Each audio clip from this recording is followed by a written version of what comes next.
জাতীয় থেকে আন্তর্জাতিক, প্রান্তিক, জনপদ থেকে নগর, চারপাশে ঠিক কি ঘটছে এই মুহূর্তে তা নিয়ে এখন চারদিক। আপনার সঙ্গে আছি আমি মাঝার মাহবুব।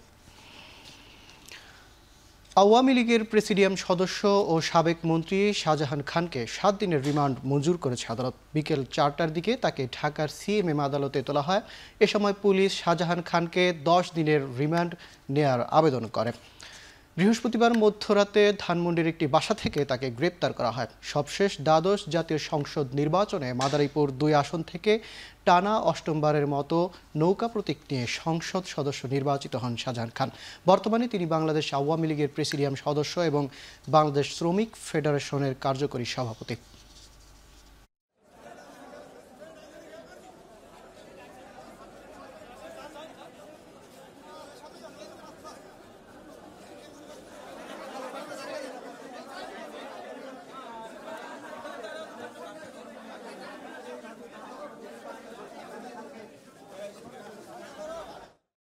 এই শাহজাহান খানের বিরুদ্ধে 14 দলের যে বৈঠক হয়েছিল, ছাত্র জনতা কোটা সংস্কার আন্দোলনকে প্রতিহতের যে ঘোষণা দিয়েছিল, এই শাহজাহান খান একজন অন্যতম এই মামলার 23 নং জাহান্নামী আসামি।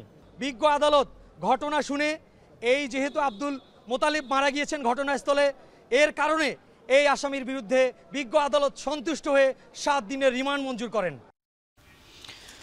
ঢাকা থেকে 10টি ট্রাক যোগে ভারতের ত্রিপুরার ডম্বুর বাঁধ অভিমুখে ইনকিলাব মঞ্চের লং মার্চ কুমিল্লায় পৌঁছেছে। বিকেল 4টার দিকে জেলার টাউন হল মাঠে পৌঁছে একটি সমাবেশে যোগ দেয় তারা। এর আগে সকাল 10টার দিকে ছাত্র জনতার অংশগ্রহণে রাজধানীর শাহবাগ থেকে মার্চ শুরু হয়। অংশগ্রহণকারীরা জানান, আন্তর্জাতিক নদীতে ভারতের বাঁধ নির্মাণ, ইচ্ছেমতো পানি নিয়ন্ত্রণের প্রতিবাদে এই আয়োজন। লং মার্চ থেকে ভারতের সব অবৈধ বাঁধ উচ্ছেদ, দ্রুত তিস্তা মহাপরিকল্পনা বাস্তবায়ন সহ আন্তঃসীমান্ত নদীর অববাহিকা ভিত্তিক ন্যায্য পানি বন্টনের দাবি জানানো হয়। কুমিল্লায় সার্বভৌম সমাবেশ শেষে পদযাত্রা নিয়ে বিবির বাজার পৌঁছানোর কথা রয়েছে ইনকিলাব মঞ্চে।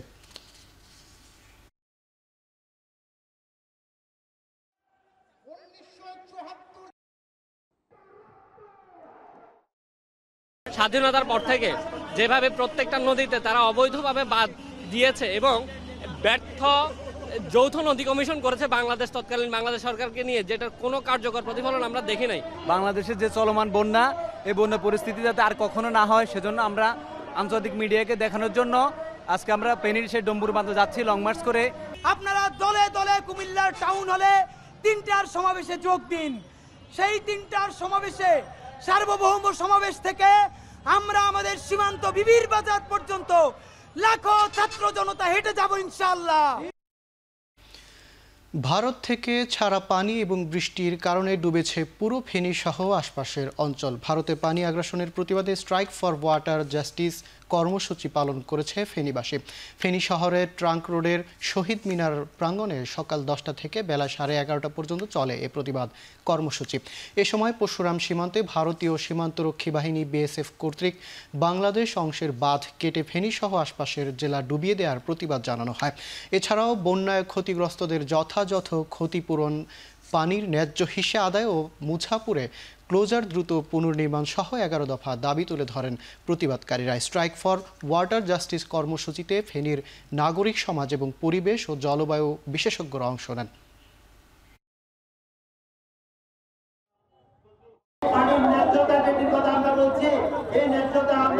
গত 50 বছর ধরে আদায় করার চেষ্টা করছি। ন্যায্য পানি ওখান থেকে আলাদা দূরের কথা, বরং ফেনী নদীর পানি অবৈধভাবে উঠলো করা হয়েছে।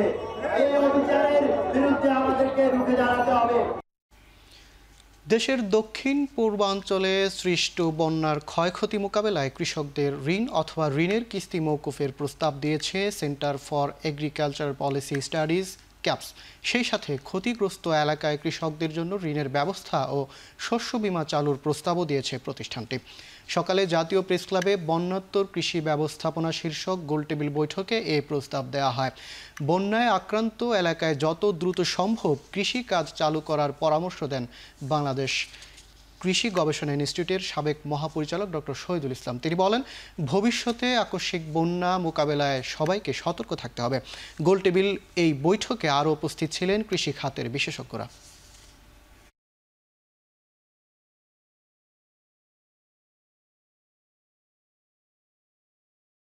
লাইফ স্টক মনে করেন আমাদের গরু ছাগল এগুলো আমরা তাদেরকে দিতে হবে, দিয়ে তাদেরকে মানে আমাদেরকে দাঁড় করাইতে হবে। আর ফিশারি তো আমাদের এটা একটা খুব ইম্পর্টেন্ট সেক্টর, এবং ফিশারিতেও আমাদেরকে যথেষ্ট প্রণোদনা দিতে হবে, ফিশ ফিড আমাদেরকে সরবরাহ করতে হবে। তা না করলে এই এলাকায় আমরা মনে করেন যে লোকগুলা উঠে দাঁড়াতে পারবে না। বন্যায় ক্ষতিগ্রস্তদের পাশে দাঁড়াতে আলোকচিত্র প্রদর্শনীর আয়োজন করেছে বাংলাদেশ ফটোগ্রাফিক সোসাইটি। শুক্রবার বিকেলে কেন্দ্রীয় শহীদ মিনারে বিপন্ন স্বদেশের পাশে আলোকচিত্রী প্রতিপাদ্যে জাতীয় ও আন্তর্জাতিক পর্যায়ে পুরস্কারপ্রাপ্ত পেশাদার আলোকচিত্রীদের ছবি প্রদর্শনীর আয়োজন করা হয়। প্রিন্টেড ও ফ্রেমে বাঁধানো এসব ছবি বিক্রির অর্থ বন্যায় ক্ষতিগ্রস্তদের দান করা হবে। এতে সারা দেশ থেকে অংশ নেয়া ২০ জন পেশাদার আলোকচিত্রীদের তোলা ৩২টি ছবি প্রদর্শিত হয়েছে। আলোকচিত্রীরা বলেন, নৈতিক দায়িত্বের জায়গা থেকে তারা বানভাসী মানুষের পাশে দাঁড়িয়েছে। এ সময় প্রদর্শনীর ছবিগুলো কিনে বানভাসীদের সহযোগিতার আহ্বান জানান তারা।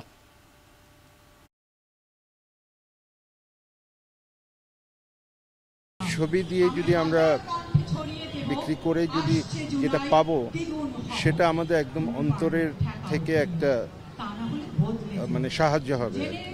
আমাদের যে ছবিগুলো আছে এই ছবিগুলো আমরা বিক্রির জন্য আমরা প্রদর্শনী করব, এবং সেটা আমরা এই কেন্দ্রীয় শহীদ মিনার কি বেছে নিয়েছি, যেখান থেকে যে অর্থ আসবে বিক্রি হবে সেই অর্থটা পুরোটাই আমরা উন্নতির জন্য দান করব। ছবিটি কেনার উদ্দেশ্য হলো যে এই অর্থগুলো আমার মতো অন্যরাও উৎসাহী হয়ে ছবি ক্রয় করবেন, এবং সেই ছবিগুলা বন্যার্তদের সাহায্যে এবং বন্যার্তদের যে আমরা উপহার সামগ্রী দেবো তাতে কাজে লাগবে। আমরা ঠিক করেছি যে এখান থেকে যে ছবিগুলো বিক্রি হবে বা বিক্রিলব্ধ সম্পূর্ণ টাকা আমরা কিন্তু বন্যা দুর্গতদের জন্য ব্যয় করব।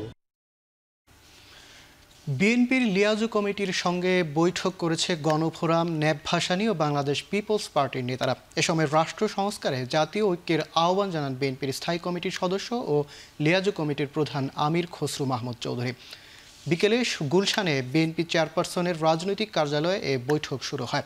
বৈঠকে গণফোরামের নেতৃত্ব দেয় অ্যাডভোকেট সুব্রত চৌধুরী। আর বিএনপি নেতাদের মধ্যে দলটির স্থায়ী কমিটির সদস্য আমির খসরু মাহমুদ চৌধুরী এবং ভাইস চেয়ারম্যান বরকতুল্লাহ বলু উপস্থিত ছিলেন। ন্যাপ ভাসানীর ১২ সদস্যের প্রতিনিধি দলের নেতৃত্ব দেন দলের চেয়ারম্যান অ্যাডভোকেট আজহারুল ইসলাম। এছাড়া মোহাম্মদ বাবুল সর্দার চাখারির নেতৃত্বে বাংলাদেশ পিপলস পার্টির ১১ জন প্রতিনিধি বৈঠকে অংশ নেন। বৈঠক শেষে লিয়াজু কমিটির প্রধান আমির খসরু মাহমুদ চৌধুরী বলেন, নতুন বাংলাদেশে সংস্কার আনা হচ্ছে, এজন্য জাতীয় ঐক্য প্রয়োজন। কোনো দল একা এই পরিবর্তন আনতে পারবে না।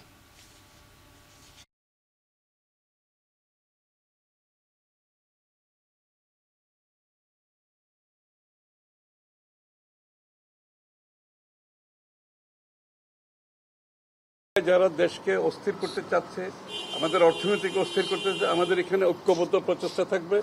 বর্তমান সরকারের যেটা কাজ করছে, আমাদের জাতীয় ঐক্যের পরিপ্রেক্ষিতে আমরা দেশে একটা বড় ধরনের পরিবর্তনের মাধ্যমে নতুন বাংলাদেশ গড়ার যে প্রত্যয়, সেটার জন্য আমরা সকলে কাজ করছি। আমরা সরকারের সাথে সহযোগিতা করছি। পেছনে কারা আছে এই জন্য আমাদের সকলকে ঐক্যবদ্ধ ভাবে চেষ্টা করতে হবে, যাতে দেশটা স্থিতিশীল থাকে, দেশের অর্থনীতি স্থিতিশীল থাকে। দেশের সংস্কৃতি আর সিনেমার ওপর অন্ধকার নেমেছিল দাবি করে তা প্রত্যাখ্যান করে নতুন করে সিনেমা নির্মাণের দাবি জানিয়েছেন নির্মাতা, আলোকচিত্রী সহ সিনেমা সংশ্লিষ্ট ব্যক্তিরা। রাজধানীর শাহবাগের জাতীয় জাদুঘরে আয়োজিত অভ্যুত্থান পর্যালোচনা প্ল্যাটফর্ম জুলাই গণপরিসর এ সভার বক্তারা বলেন, বিভিন্ন সময় সেন্সর বোর্ডে আটকে থাকা সিনেমাগুলোকে অবিলম্বে মুক্তি দিতে হবে। সভায় বক্তারা রাজশাহীতে ঋত্বিক ঘটকের বাড়ি ভাঙচুরের ঘটনায় তীব্র নিন্দা জানান। দ্রুত বাড়িটি সংস্কার করার জন্য রাষ্ট্রের প্রতি আহ্বান জানান তারা। উক্ত সভায় চলচ্চিত্র নির্মাতা, আলোকচিত্রী, অধ্যাপক সহ সিনেমা সংশ্লিষ্ট ব্যক্তিরা উপস্থিত ছিলেন।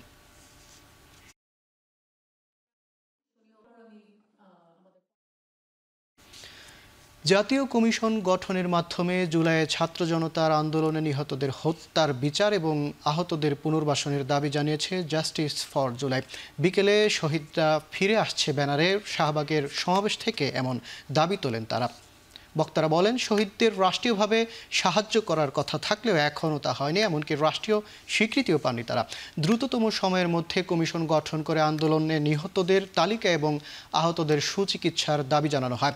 আন্দোলনে আহতদের পরিবার অর্থাভাবে চিকিৎসা করাতে পারছে না উল্লেখ করে বক্তারা জানান, আহতদের পরিবারকে সহায়তা করতে হবে।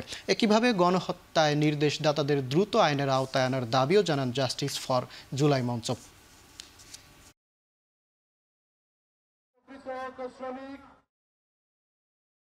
এই শহীদদেরকে রাষ্ট্রীয়ভাবে স্বীকৃতি দিতে হবে, তাদের মর্যাদা সুনিশ্চিত করতে হবে এবং তাদের পরিবারকে, অবশ্যই শহীদের তো কখনো ক্ষতিপূরণ হয় না, কিন্তু তাদের পরিবারকে কিভাবে রিকনসিলিয়েশনের মাধ্যমে পুনর্বাসন করা যায় সেই উদ্যোগটা রাষ্ট্রকে গ্রহণ করতে হবে।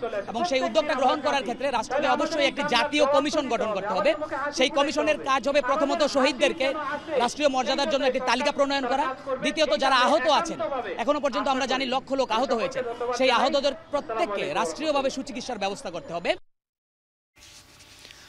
আন্তর্জাতিক আদালতে সীমান্ত হত্যার বিচার তোলার আহ্বান জানিয়েছে জুলাই গণঅভ্যুত্থান ফোরাম। বিকেলে ঢাকা বিশ্ববিদ্যালয়ের রাজু ভাস্কর্যের সামনে সীমান্তে বিএসএফ এর নির্বিচারে হত্যা ও ভারতীয় আগ্রাসনের বিরুদ্ধে করা প্রতিবাদ সভায় এমন আহ্বান জানান বক্তারা। এ সময় সীমান্ত হত্যা বন্ধে কার্যকর পদক্ষেপ নেবার তাগিদ দেন তারা। ছাত্র জনতার আন্দোলনের মাধ্যমে ফ্যাসিবাদ সরকার হটানোর পর বর্তমানে স্বাধীনতা সুসংগঠিত করার আহ্বান জানান বক্তারা।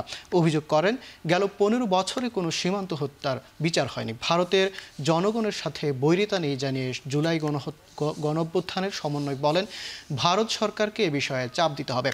পদত্যাগী সাবেক প্রধানমন্ত্রী শেখ হাসিনা যেন ভারতে না থাকতে পারে, সেজন্য তাদের জনগণকে প্রতিবাদী হওয়ার আহ্বানও জানান বক্তারা।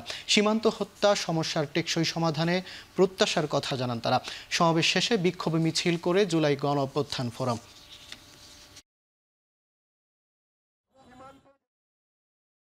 সমাধান হতে হবে ন্যায্যতা ভিত্তিক, সমাধান হতে হবে টেকসই। আমরা চাই এখানে যে আমাদের দক্ষিণ এশিয়ার যে সার্ক আছে, সেই সার্ককে আবার পুনর্গঠিত করতে হবে, সার্ককে সচল করতে হবে এবং সার্কের মাধ্যমে সার্কে এবং আন্তর্জাতিক ফোরামে, আন্তর্জাতিক আদালতে এই সীমান্ত হত্যা নিয়ে আমাদের বর্তমান যে ইন্টারিম গভর্নমেন্ট আছে, যাকে ছাত্র জনতা তার ম্যান্ডেট দিয়ে ক্ষমতায় বসিয়েছে, তারা অবশ্যই এই প্রত্যেকটা খুনের বিচার আন্তর্জাতিক আদালতে তুলতে হবে। বৈষম্য বিরোধী ছাত্র আন্দোলন ও ছাত্র জনতার গণ অভ্যুত্থানে শহীদদের স্মরণে কেন্দ্রীয় শহীদ মিনারে অনুষ্ঠিত হয়েছে লাল জুলাইয়ের কবিতা শীর্ষক আবৃত্তি আসর। এতে অংশগ্রহণ করেন ঢাকা ও ঢাকার বাইরের 150 শতাধিক শিল্পী। বিকেলে শহীদ মিনারে সাধারণ আবৃত্তি শিল্পীদের ব্যানারে লাল জুলাইয়ের কবিতা শীর্ষক আবৃত্তি গান ও কবি কণ্ঠে চলে কবিতা পাঠের আসর। অনুষ্ঠানের শুরুতে জাতীয় সঙ্গীত পরিবেশনের মধ্য দিয়ে লাল জুলাইয়ের কবিতার সূচনা হয়। কবিতায় ফুটে ওঠে বুলেটের আঘাতে রক্তাক্ত দেহের আর্তনাদ, প্রতিবাদী বর্জ্যধ্বনি। নিহত আবু সাইদের বুলেটে হারানো প্রাণ মুগ্ধর পানি বিতরণ সহ জুলাই হত্যাকাণ্ডের রক্তাক্ত চিত্র যেন আবৃত্তিতে জীবন্ত হয়ে ধরা দেয়।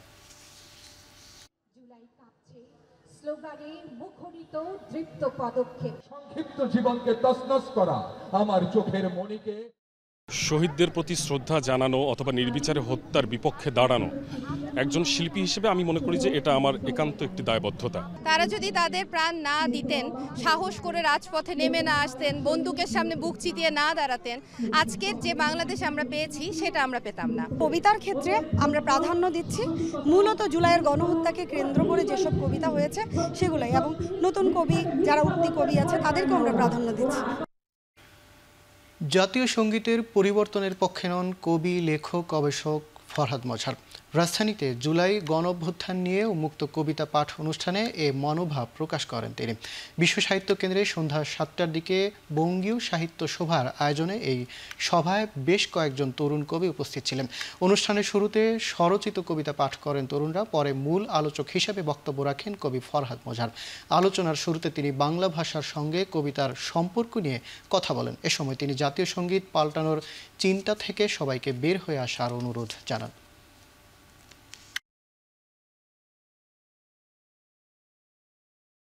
যেটা আমার স্মৃতির অংশ, যেটা আমার ইতিহাস, এটা আপনি কেড়ে নিতে চেষ্টা করবেন না। একইভাবে কেড়ে নেবার চেষ্টা করেছিল শেখ হাসিনা।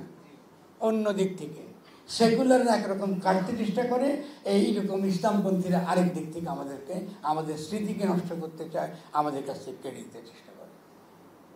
এটা তো আমরা মেনে নেব না। যে রাজনৈতিক যে চেতনাটুকু আমার দরকার, যে রাজনীতি না থাকলে আমার দেশ টেকে না, যে রাজনীতি না থাকলে আমি রাষ্ট্র গঠন করতে পারি না, সেই রাজনৈতিক চেতনা তো আপনাকে থাকতেই হবে।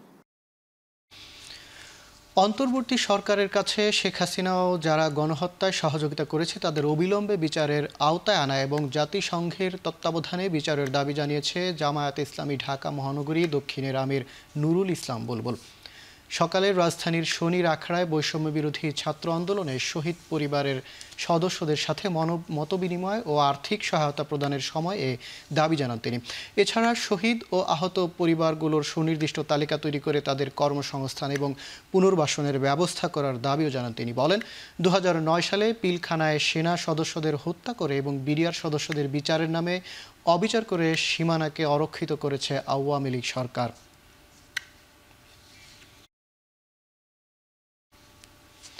বৈষম্য বিরোধী ছাত্র আন্দোলনে নিহত মীর মাহফুজুর রহমান মুগ্ধর স্মরণে খুলনা বিশ্ববিদ্যালয়ে দোয়া মাহফিল অনুষ্ঠিত হয়েছে। জুমার নামাজের পরে বিশ্ববিদ্যালয়ের কেন্দ্রীয় জামে মসজিদে এ আয়োজন করা হয়। দোয়া মাহফিলে উপস্থিত ছিলেন মুগ্ধর বাবা মীর মোস্তাফিজুর রহমান ও তার 2 ভাই। এ সময় মুগ্ধের বাবা ছেলেকে নিয়ে স্মৃতিচারণ করেন। সঠিক তদন্তের মাধ্যমে মুগ্ধ হত্যার বিচার চান পরিবারের সদস্যরা। এছাড়া আন্দোলনে নিহত এবং আহতদের দায়িত্ব বর্তমান সরকারকে নেওয়ার জন্য আহ্বান জানান সাধারণ শিক্ষার্থীরা। মীর মাহফুজুর রহমান মুগ্ধ খুলনা বিশ্ববিদ্যালয়ের গণিত বিভাগের 19 ব্যাচের শিক্ষার্থী ছিলেন। 2023 সালে স্নাতক পাশ করার পর তিনি বিইউপিতে প্রফেশনাল MBA করছিলেন। গত 18 জুলাই রাজধানীর উত্তরায় বৈষম্য বিরোধী ছাত্র আন্দোলনে পুলিশের গুলিতে নিহত হন মুগ্ধ।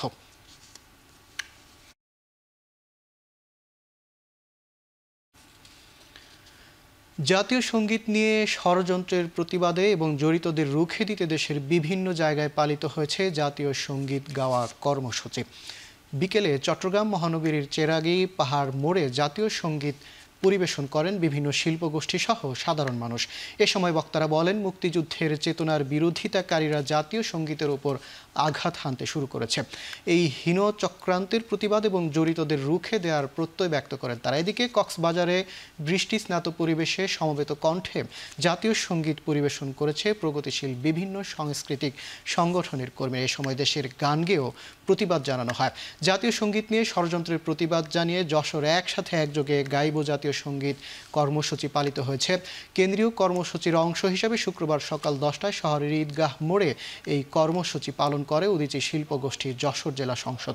এছাড়া জাতীয় সঙ্গীতের বিরুদ্ধে সকল ষড়যন্ত্রের প্রতিবাদে মাগুরা ও ব্রাহ্মণবাড়িয়া মানববন্ধন জাতীয় সঙ্গীত পরিবেশনা কর্মসূচি পালিত হয়েছে।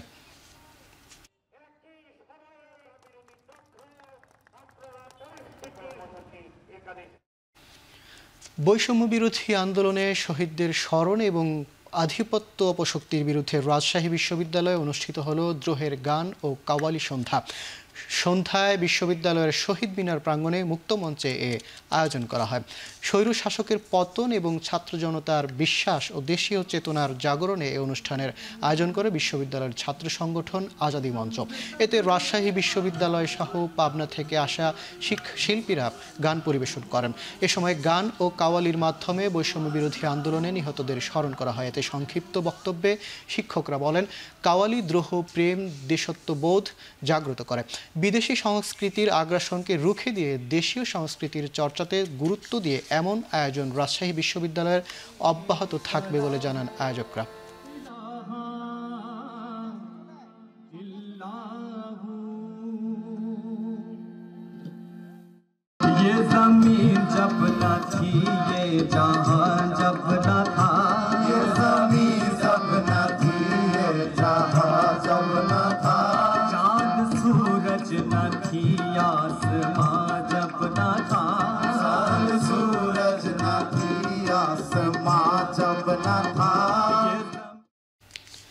এখন চারদিকে নিচ্ছি ছোট্ট একটা বিরতি, ফিরছি একটু পরে।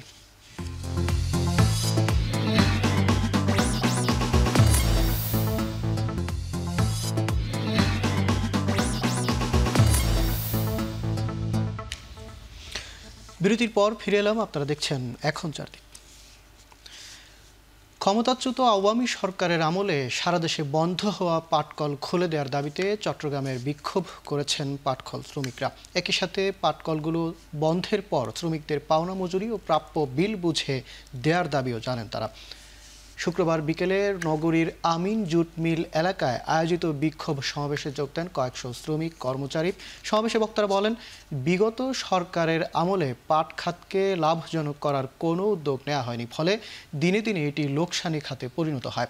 তারা আরও বলেন, ২৬টি পাটকল বন্ধ করে দেওয়ায় হাজার হাজার শ্রমিক বেকার হয়ে পড়লেও তাদের প্রাপ্য পাওনা বুঝে দেওয়া হয়নি। দ্রুত এসব শ্রমিকদের ন্যায্য পাওনা বুঝে দেওয়ার দাবিও জানান তারা। সমাবেশে দাবি আদায়ে ঢাকায় সমাবেশ ও স্মারকলিপি প্রদানের ঘোষণাও দেওয়া হয়। এছাড়া একই দাবিতে আগামীতে ঢাকা, খুলনা সহ সারা দেশে বিক্ষোভ কর্মসূচির হুঁশিয়ারি দেওয়া হয়। আমরা যদি আশা করে বসে থাকি, আমরা 26টা বন্ধ এবং ইতিপূর্বে বন্ধ সকল রাষ্ট্রায়ত্ত জুট মিল চালুর দাবিতে আমরা জেলা প্রশাসক বরাবর স্মারকলিপি দিব। পাটকল রক্ষায় শ্রমিক, কৃষক, ছাত্র জনতা ঐক্যের পক্ষ থেকে আমরা কেন্দ্রীয়ভাবে পাট উপদেষ্টার সাথে দেখা করব এবং ঢাকায় একটি শ্রমিক সমাবেশ করব। ত্রুটি সারিয়ে ফের চট্টগ্রাম থেকে শ্রীলঙ্কার কলম্বোর উদ্দেশ্যে ছেড়ে গেছে কন্টেইনারবাহী জাহাজ HR ফারহাব। আজ রাত 8টার দিকে সেটি আবারও রওনা হয়। বন্দর সূত্রে জানা যায়, জাহাজটির প্রপেলারে জাল আটকে যাওয়ায় ইঞ্জিনে সমস্যা দেখা দেয়। পরে জাহাজের ক্যাপ্টেন ও ক্রুরা মিলে ত্রুটি সারিয়ে নিলেও এটি আবারও রওনা হয়। উল্লেখ্য, চট্টগ্রাম বন্দর থেকে শ্রীলঙ্কার কলম্বো বন্দর যাওয়ার পথে ইঞ্জিন বিকল হয়ে যাওয়ায় চট্টগ্রাম বন্দরে ফিরে আসে রপ্তানি পণ্যবাহী জাহাজ HR ফারহাব। জাহাজটিতে 1197 TEUS কন্টেইনার ছিল।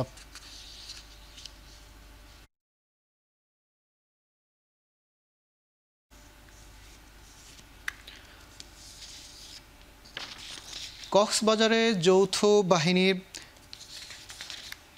অভিযানে এ পর্যন্ত 8 জন গ্রেপ্তার হয়েছে।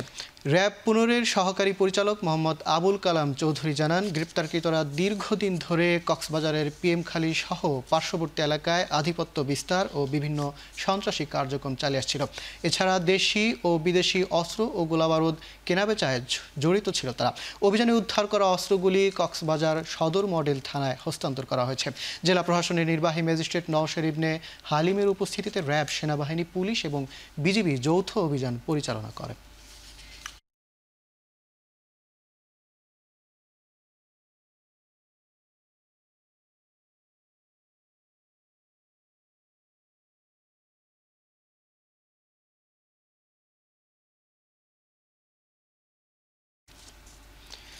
কাপ্তাই হ্রদের পানি বাড়ায় ডুবে গেছে পর্যটকদের অন্যতম আকর্ষণ রাঙামাটির ঝুলন্ত সেতু। বৃষ্টি আর উজানের ঢলে হ্রদের পানি বাড়ায় গেল 23 আগস্ট থেকে ডুবতে থাকে সেতুটি। সেতুতে পর্যটক চলাচলে নিষেধাজ্ঞা দিয়েছে কর্তৃপক্ষ। শুক্রবার দুপুর পর্যন্ত সেতুটির পাটাতন 3 ফুট পানির নিচে তলিয়ে গেছে। স্থানীয়রা বলছেন, তলদেশ ভরাট হয়ে পানি ধারণ ক্ষমতা কমে গেছে। বাঁধের 16টি গেট খুলে দিয়ে পানি বের করছে কর্তৃপক্ষ। এরপরও উজান থেকে পানি নামতে থাকায় হ্রদের পানির উচ্চতা কমেছে ধীর গতিতে। বছরে প্রায় 5 লাখের বেশি দেশি বিদেশি পর্যটক সেতুটি দেখতে আসেন। প্রবেশ ফি, গাড়ি পার্কিং সহ ট্যুরিস্ট বোট ইজারা থেকে বছরে আয় হয় অন্তত 2.5 কোটি টাকা। সেতু ডুবে যাওয়ায় হতাশা জানিয়েছেন পর্যটকরা।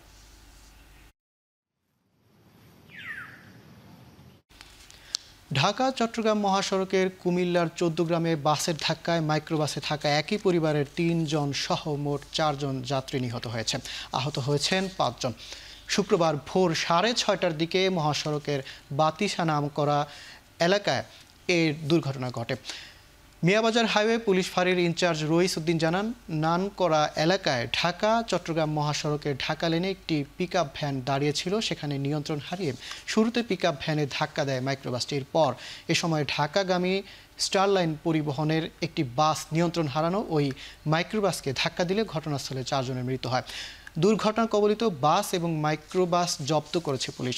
আহত 5 জনকে স্থানীয় হাসপাতালে ভর্তি করা হয়েছে।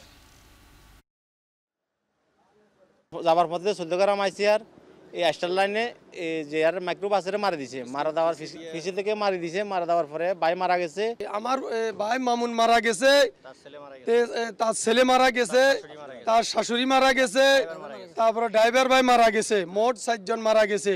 তার ওয়াইফ আছে, ওয়াইফের অবস্থা, তার ভাড়া আছে, ওদের অবস্থা ভালো না, ওদের অবস্থা সিরিয়াস। রাজধানীর বাজারে বেড়েছে ইলিশের সরবরাহ। এদিন অন্যান্য মাছের দাম অপরিবর্তিত থাকলেও দাম কমেছে ইলিশের। বড় সাইজের ইলিশ গত সপ্তাহে 2000 থেকে 2200 পর্যন্ত বিক্রি হলেও এই সপ্তাহে 1600 থেকে 1800 টাকায় বিক্রি হচ্ছে। বাজার ঘুরে দেখা গেছে কয়েকদিন আগেও যে মরিচের দাম 200 টাকা কেজিতে বিক্রি হয়েছে তা এখন 40 টাকা কমে হয়েছে 160 টাকা। এছাড়া সাম্প্রতিক বন্যায় অনেক খামার নষ্ট হওয়ায় উৎপাদন কমেছে মুরগি ও ডিমের। বাজারে সরবরাহ কমে যাওয়ায় কিছুটা বেড়েছে দামও। সোনালী ও ব্রয়লার মুরগি কেজিতে 15 থেকে 20 টাকা বেড়ে হয়েছে 250 থেকে 260 টাকা এবং 165 থেকে 70 টাকা। আর ডজন প্রতি 10 টাকা বেড়ে ডিমের দাম হয়েছে 155 থেকে 60 টাকা। এছাড়া কাঁচা বাজারে অন্যান্য নিত্য প্রয়োজনীয় খাদ্যপণ্যের সরবরাহ পর্যাপ্ত দেখা গেলেও দাম প্রায় অপরিবর্তিত। প্রতিটা জিনিসের দাম একটা কমছে 20 টাকা 30 টাকা, আমার একটা দাম 50 টাকা 30 টাকা 40 টাকা পাচ্ছি। গত সপ্তাহে 200 টাকা ছিল, 180 টাকা ছিল, কালকে আজকে হলো 160 টাকা। আর দেশি মুরগির দাম ছিল এখানে একটু দাম কমছে হলো 40 টাকা কেজিতে কমছে, আগে ছিল 200, এখন 160 টাকা। গত সপ্তাহের তুলনায় এই সপ্তাহে কেজিতে প্রায় 10-15 টাকা বাড়ছে। বাড়ার উদ্দেশ্য হলো মনে করেন আপনার যে খামারগুলো পানি উঠছে ওই খামারগুলো মুরগি মনের বেটারা দাম যা যার জন্য খালি করছে। ব্রয়লার মুরগি গত সপ্তাহে 60 টাকা 65 টাকা বেচছে, এই সপ্তাহ 5 টাকা কেজিতে বাড়ছে। ব্রয়লার 170 টাকা বেচতেছে। আর সোনালিটা মনে করেন গত সপ্তাহে বেচি 240-30, আর এই সপ্তাহ 250 টাকা। সাম্প্রতিক বন্যাসহ সরবরাহজনিত কারণে বেশিরভাগ বাজারেই বেড়েছে সবজি ও মাছ মাংসের দাম। তাই দাম নিয়ে মিশ্র প্রতিক্রিয়া জানিয়েছেন ক্রেতারা। সরবরাহ সংকটে চট্টগ্রামে সপ্তাহ ব্যবধানে বেড়েছে মাছ, মুরগি ও ডিমের দাম। ব্যবসায়ীরা বলছেন বন্যায় এ অঞ্চলের জলাশয়, পুকুর ও মাছের ঘের ভেসে গেছে। বেশিরভাগ মুরগি খামার ও ক্ষতিগ্রস্ত হয়েছে, যার প্রভাব পড়েছে উৎপাদন ও বিপণনে। কাঙ্ক্ষিত ইলিশের দেখা মিলছে না বরগুনার জেলেদের জালে, তাই বাজারে ইলিশের দাম বেশি। এদিকে সপ্তাহ ব্যবধানে বরিশালের পাইকারি বাজারে কমেছে বেশিরভাগ সবজি ও মাছের দাম, তবে বেড়েছে মুরগির মাংসের দর।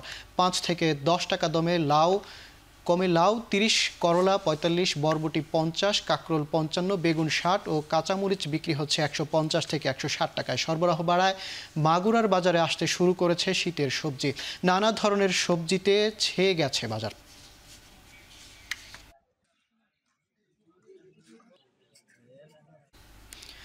এখন চারদিকে নিচ্ছে আরেকটা বিরতি, ফিরছি একটু পরে।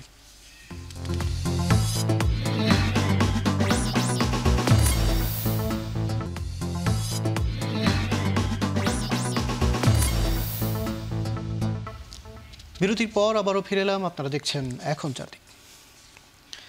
এবার দেশের বাইরের খবর।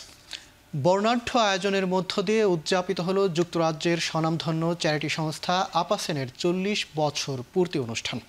এ সময় আপাসেনের বিভিন্ন প্রজেক্টে অসামান্য কৃতিত্বের জন্য 50 জনকে পুরস্কৃত করা হয়। অনুষ্ঠানে আগত বিশেষ অতিথিরা বিজয়ীদের নাম ঘোষণা করেন ও তাদের হাতে পুরস্কার তুলে দেন।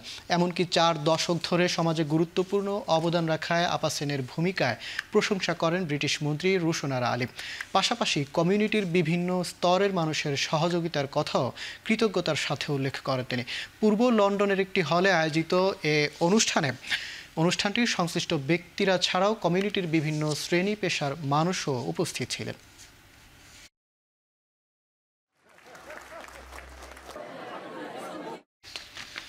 কলকাতার আরজি কর মেডিকেল কলেজ হাসপাতালে ইন্টার্ন চিকিৎসক ধর্ষণ ও হত্যার 5 সপ্তাহ পরেও চলছে জুনিয়র চিকিৎসকদের বিক্ষোভ ও অবস্থান কর্মসূচি।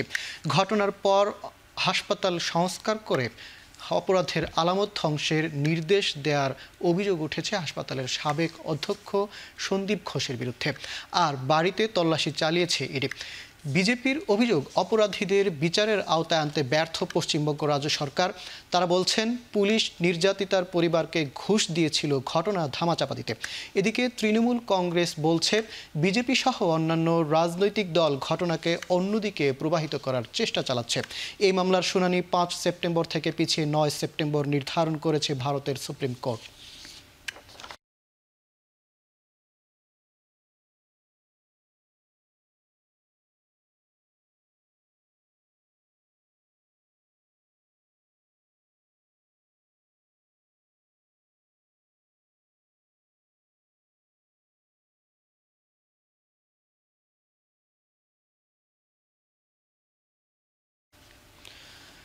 ফিলিপিন্সের পর বছরের দ্বিতীয় সর্বোচ্চ শক্তিশালী সুপার টাইফুন ইয়াগির কবলে হংকং।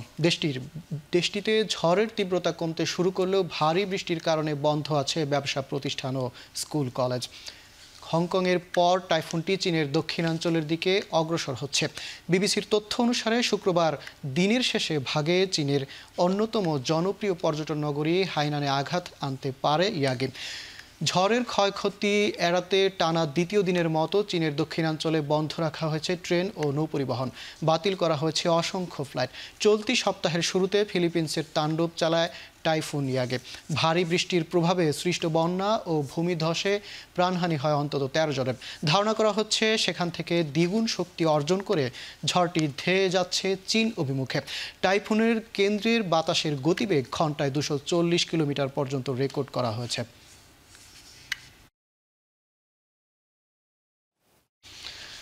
যুক্তরাষ্ট্রের জর্জিয়ার একটি স্কুলে 4 জনকে গুলি করে হত্যার অভিযোগে 14 বছর বয়সী কিশোর কোল্ট গ্রের বাবাকে গ্রেপ্তার করা হয়েছে। কিশোরের বাবা 54 বছর বয়সী কলিন গ্রের বিরুদ্ধে অভিযোগ উঠেছে, এত অল্প বয়সে ছেলেকে আগ্নেয়াস্ত্র কেন দিয়েছে। জর্জিয়ার তদন্ত সংস্থাকে কলিন গ্রে জানান 2023 সালের ডিসেম্বরে এই বন্দুক ছেলেকে উপহার হিসেবে দেন তিনি।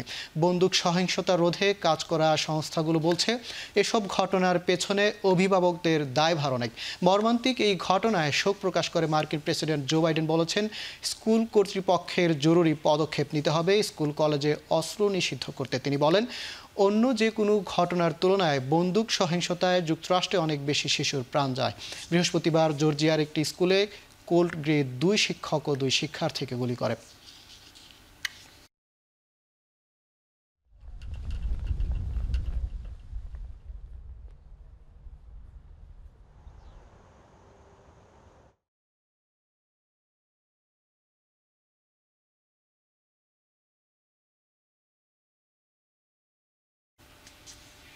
এখন চারদিকে নিচ্ছি আরেকটা বিরতি, ফিরছি একটু পরে।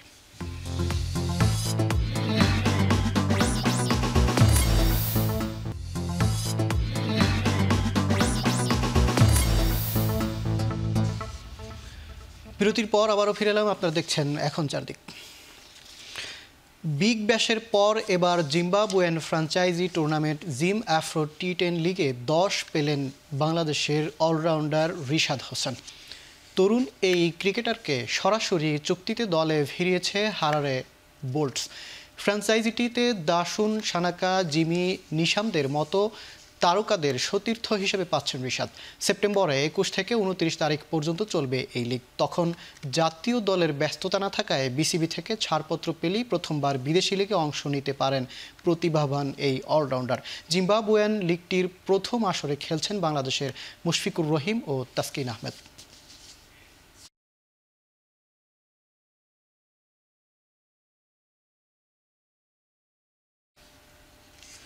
এবার ফুটবল। ভুটানের বিপক্ষে পরবর্তী ম্যাচে জয়ের বিকল্প কিছু ভাবছে না বাংলাদেশ, এমনটাই জানালেন সহ অধিনায়ক তপু বর্মন। প্রথম ম্যাচের পরদিন রিকভারি সেশন করেছেন হ্যাভিয়ের ক্যাবরেরার শিষ্যরা। উয়েফা বিকল্প নেই, কারণ আমরা অলরেডি অ্যাডজাস্ট হয়ে গিয়েছি, কারণ ফার্স্ট ম্যাচটা অনেক ইম্পর্টেন্ট ছিল, সেটা আমরা অতিক্রম করে ফেলেছি এবং উইন হয়েছি। তো আমাদের মোরালিটা এখন আমি বলতে পারি বুস্টাপ আছে এবং প্রত্যেকটা প্লেয়ার আমার কাছে মনে হয় একটু আপনার কনফিডেন্টলি আছি এবং সেটা অনেক জরুরি আমাদের নেক্সট ম্যাচের জন্য। এবং আমার কাছে মনে হয় আমরা যদি সেম ওয়ার্ক এবং সেম ডেডিকেশন নিয়ে যদি মাঠে নামি, ডেফিনেটলি আমার কাছে মনে হয় অ্যাজ এ ক্যাপ্টেন বলেন, অ্যাজ এ টিম মেম্বার বলেন, ডেফিনেটলি আমরা উইন করতে পারবো। গতকালকে ম্যাচের পর থেকেই আসলে আমাদের রিকভারি সেশনটার জন্য আজকে 10টা থেকে 12টার একটা টাইম করা হয়েছিল। সেই টাইম অনুযায়ী আমরা আসলাম রিকভারির জন্য। ফান গেমস এবং যেগুলি করলে প্লেয়াররা আসলে মেন্টালিও ভালো ফিল করে সেগুলি করা হয়েছে।